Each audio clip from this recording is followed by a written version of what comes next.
konsumen itu kenapa kok malah makin banyak nih yang milih ke swasta gitu. Nah, mungkin mereka juga sudah merasakan bagaimana kendaraannya menjadi lebih enak atau apa, kita nggak ngerti. Ya. Nah, yang jelas ini bagian momentum bagi Pertamina dari SPBU-nya untuk meningkatkan kualitasnya gitu kalau menurut saya ya. Meningkatkan kualitasnya. Kualitas layanannya baik secara bahan produknya ataupun layanan-layanan tambahannya. Ya. Kan misalnya kalau kita di SPBU swasta kan ada tambahan dibersihkan mobilnya, ditanya Betul. dengan baik, terus kemudian apakah Bapak begini-begini ya. Mungkin pelayanan itu yang mungkin. Sobat Sindo, apa kabar Anda semua? Semoga sehat-sehat saja ya. Kita jumpa lagi di The Comment. Kali ini kita akan membahas kelangkaan BBM non-subsidi yang ada di SPBU swasta, yang sempat kelangkaannya cukup lama, bahkan cukup meresahkan. Tidak hanya konsumen yang diresahkan dengan kelangkaan BBM di SPBU swasta ini, tapi juga para pekerja, karyawan di SPBU swasta juga merasakan kegalauan. Kenapa? Karena mereka merasa tidak ada lagi anggaran untuk membayar gaji mereka. Bahkan beberapa SPBU swasta karyawannya juga sudah melakukan beralih menjual kopi, kemudian ada juga yang melakukan membuka cuci motor dan berbagai macam hal lainnya, yang penting mereka tetap eksis, tetap bertahan. Setelah ada timbul keresahan kelangkaan BBM di SPBU swasta, kemudian Menteri ESDM Bahlil Lahadalia memanggil pengelola SPBU swasta untuk bertemu di Kementerian ESDM. Dalam pertemuan itu, selain pengelola SPBU swasta juga dihadiri oleh Pertamina, termasuk Pertamina Patraniaga. Dalam kesepakatannya pada pertemuan tanggal 19 September, kesepakatannya adalah bahwa SPBU swasta siap membeli stok BBM dari Pertamina karena kuota impor yang mereka miliki telah habis. Di dalam rapat dengar pendapat bersama DPR kemarin, SPBU swasta mempertanyakan, bahkan cukup keras mengkritik. Mereka ingin membeli BBM dari Pertamina, tapi ternyata ada hal-hal yang tidak bisa dipenuhi. Nah, untuk mengulasnya, saya Ike Kesuma bersama saya Pung Purwanto. Ya, sebelum kita ulas nih Mas Pung, kita dengar dulu nih keseruan kemarin yang ada di rapat dengar pendapat di DPR Komisi 12. Kita coba dengarkan bersama dulu. Seru-seru nih. Ibu dikumpulin Pak Menteri tanggal berapa, Bu? Tanggal 19. 19? Iya. Terus Ibu habisnya besok lah? Kan betul. Habisnya besok kan? Betul. Kenapa baru sekarang, baru mau mulai negonya? Kami baru mendapat kepastian bahwa dapat surat dari Pertamina Patraniaga menginformasikan bahwa barang sudah ada, itu hari Kamis kah? Minggu lalu. Kan dari Pertamina Patraniaga menyampaikan komitmen bahwa base fuel akan sampai di Indonesia 7-10 hari setelah tanggal 19. Jadi bukan keterlambatan dari kami, Pak. Ibu belum ada negosiasi terkait spesifikasi, ketentuan uji, tapi kami sudah bertemu dengan Pertamina Patraniaga. Tapi prinsipnya Ibu oke, nggak ada masalah. Sepanjang 3 aspek itu dipenuhi, kita oke. Nah, itu kata-kata bersaya, Bu. Kita ini sama-sama, kita ini politisi kan. Jadi betul, bahasa sepanjang kan, kita oke tapi sepanjang ya, kan.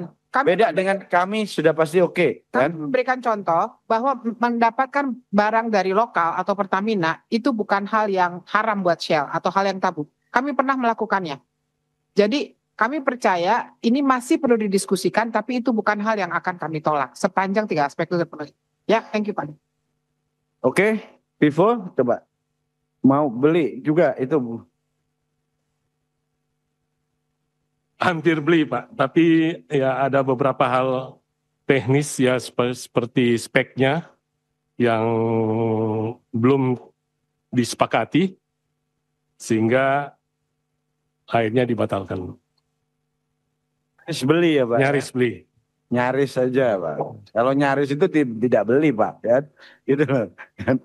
Jadi ini PR loh Pak. Jadi PR buat Pak Dirjen karena ini menyangkut hajat hidup orang banyak dan juga kan karyawan atau pekerja yang bekerja di 4 SPBU ini, gitu loh. Ini ada ribuan kan, tuh. Makanya kesepakatan ini harus kita tuangkan. Kapan waktu Pak Laude bisa ini kan? Jangan sampai mereka sampai minggu depan nggak sepakat lah. BBM nggak ada, rame lagi kan? Kami sudah mau beli, tapi masih ada tapinya. Yes, but memang Iya. kalimat yang bersayap ini. Hampir tadi. Hampir beli. Hampir beli berarti belum. Berarti Ya. belum. Ya. Nah, apa sih sebenarnya kalau kita lihat Ya. yang menjadi kendala ini, Mas Bung? Ya ini memang bagian dari sebenarnya ceritanya kan dimulai dari bagaimana apa mereka mulai dianggap kehabisan stok bahan bakar ya. Ya. Terus kemudian yang dikhawatirkan karena memang sudah kehabisan ya mereka mau tidak mau juga ke SPBU Pertamina dong Ya, untuk nyari betul. dan itu antrian panjang dan kemudian kadang-kadang juga mereka kehabisan juga. Akhirnya apa? Nanti menyerbu di BBM yang subsidi. Jadinya begitu kan dikhawatirkan. Ya, yang dikhawatirkan akan khawatir- menyerbu BBM benar. subsidi. Betul. Artinya ya terus kalau memang tidak ada yang non subsidi gimana? Mobil mau jalan atau tidak gitu kan? Ya, betul. Tidak ada pilihan lain gitu. Makanya tadi sudah disebut di awal tadi kalau Bang Iko bilang kalau SPBU swasta kan berinovasi ya, Ya. jualan kopi, jualan makanan dan jualan lain-lain. Nah, ini menurut saya memang harus dilakukan semacam upaya agar ini segera selesai gitu. Gimana caranya ya? Tadi DPR udah rapat, kemudian sudah ada kesepakatan, tapi ternyata memang secara teknis di lapangannya kok belum ada yang cocok nih. Nah, masalahnya ada di mana? Apakah kriteria SPBU RON 92 itu dari Pertamina dan dari SPBU swasta ini berbeda? Atau seperti apa sebenarnya? Nah, ini mungkin yang perlu digali, Ya. dan menurut saya ini perlu dicarikan solusi.